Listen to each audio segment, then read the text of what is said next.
What's up gamers, Cryptico here, and welcome back to Lowering the Mark, a show where I analyze the current and former world records of Mario Kart 8 Deluxe time trial runs to see how these records get faster over time.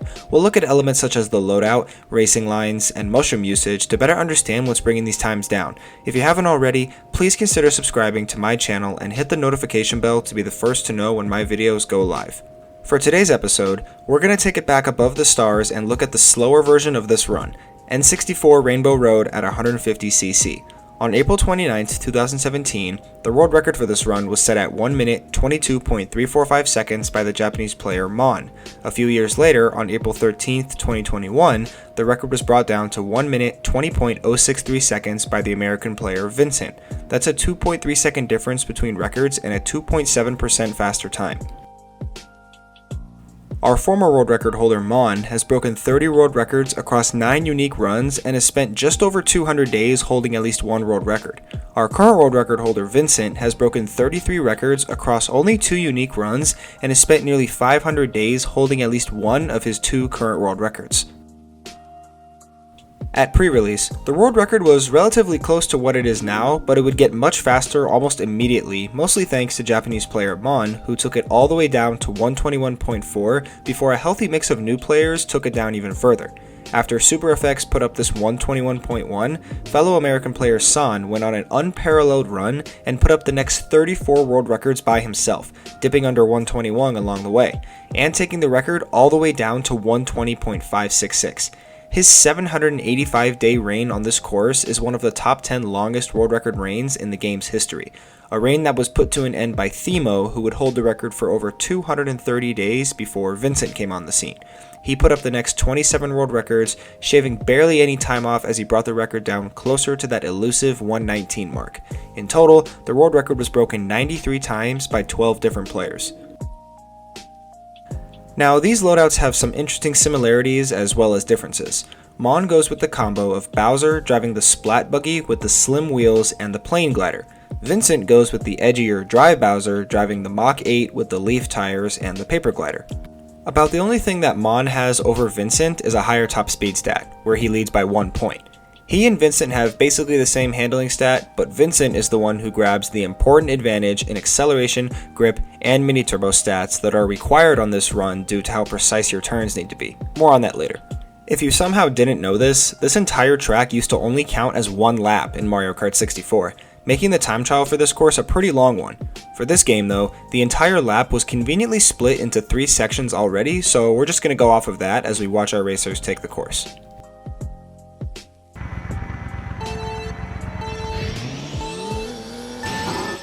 Mon starts off the race with a rocket start before bearing slightly left to hit the first of 3 zippers on the other side of the hill before tricking off the glider ramp and aiming for these 2 boost rings in the air. When he lands on the other side, he'll take this long turn really tight except for when he goes outward a bit to grab the first few coins. He'll ride out the resulting Ultra Mini Turbo through the first set of waves and grab a few jump boosts along the way before closing out the first section. Vincent does the exact same thing all the way to the end of the glider path. What sets him apart is how long he takes this long turn. By using a technique known as edge grinding, he's able to drift impossibly tight around this turn by only keeping his back wheels on the course.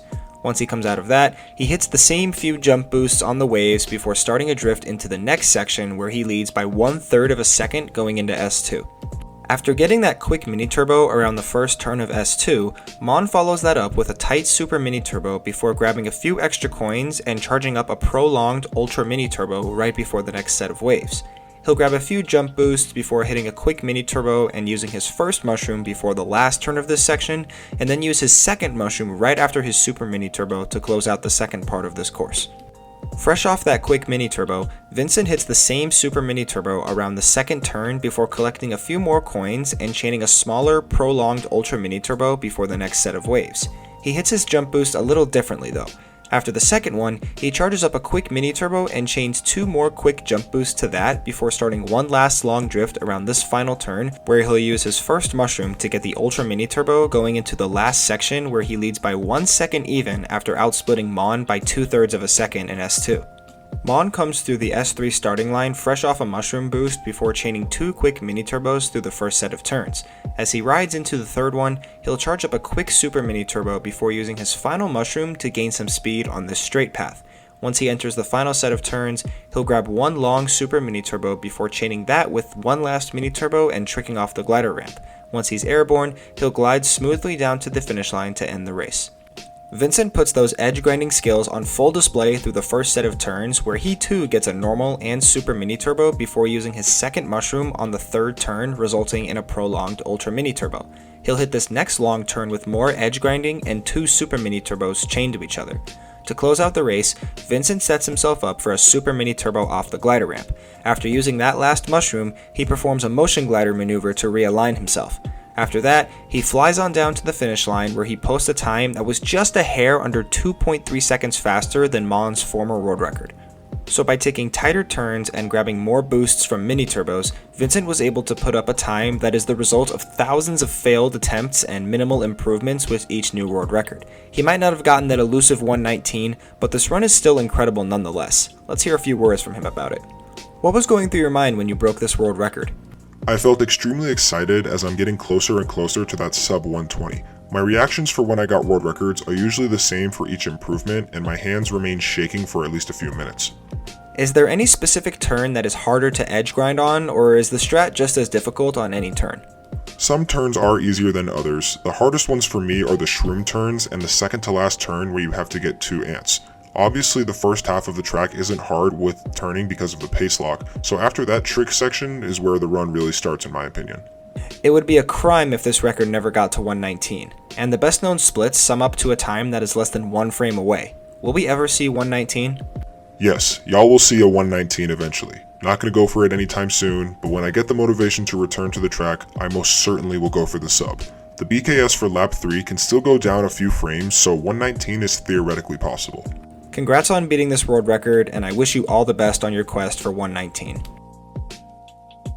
The best known splits are a bit different for this run because sections 1 and 2 are pace locked due to the nature of the waves in those sections. You can only go so fast through them and stay on world record pace. Vincent owns both the best known splits, and they have to be the closest to the world record I think I've ever seen. Both of the world record grouped splits of sections 1 and 2 as well as section 3 are no further than 2 frames off the best known split, with the sum time being as close as 3 frames away. It's going to be a great day when that sub finally happens, but by the time it does, Vincent just might not be the one to do it. The worldwide top 10 consists of 6 national and 4 continental record holders. Vincent sits at the top, around a tenth of a second behind him is Alberto, and a few more tenths back in third place is Norwegian record holder Pi. Fourth place belongs to Asian record holder K-Day, while 5th through 7th place are separated by just 1/100th of a second and include Kanako and Army. Rounding out the top 10 is Nanase, Brian, and Frog, separated by just under a tenth of a second.